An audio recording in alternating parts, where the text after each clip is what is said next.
C'est toujours de l'imprévu, la mer. Donc on doit nous prévoir et anticiper justement ce qui pourrait se passer.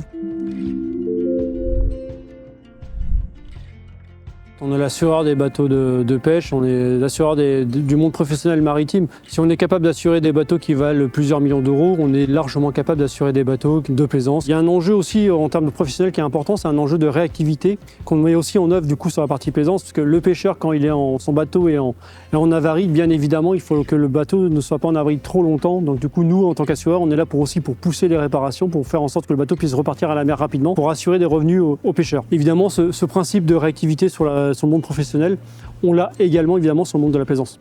En navigation, il y a des risques en navigation, on ne les connaît pas à l'avance. Mais ce qui peut se passer sur la mer, c'est tellement aléatoire et tellement imprévu qu'il vaut mieux bien se couvrir. Une responsabilité civile, c'est le minimum. De toute façon, c'est le minimum qu'on va demander à un plaisancier qui va solliciter un mouillage dans un port. On a effectivement 2 offres dédiées aux plaisanciers, une offre simple avec une garantie RC et une offre un peu plus complète avec une garantie dommage. C'est de la sérénité pour les gens qui accompagnent le plaisancier aussi dans ses sorties en mer.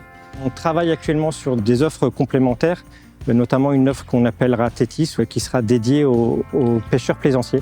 En France, un plaisancier sort à peu près en moyenne 7 jours par an. Le pêcheur plaisancier, il va sortir beaucoup plus souvent pour aller à la pêche, parce que c'est sa passion, c'est son plaisir. Donc forcément, il a besoin d'avoir une couverture qui soit un peu plus robuste à ce niveau-là. Il a aussi besoin d'avoir une couverture sur ses outils. Il va avoir besoin d'avoir une couverture sur ses cannes à pêche, avoir une couverture sur les vols de ses cannes à pêche notamment.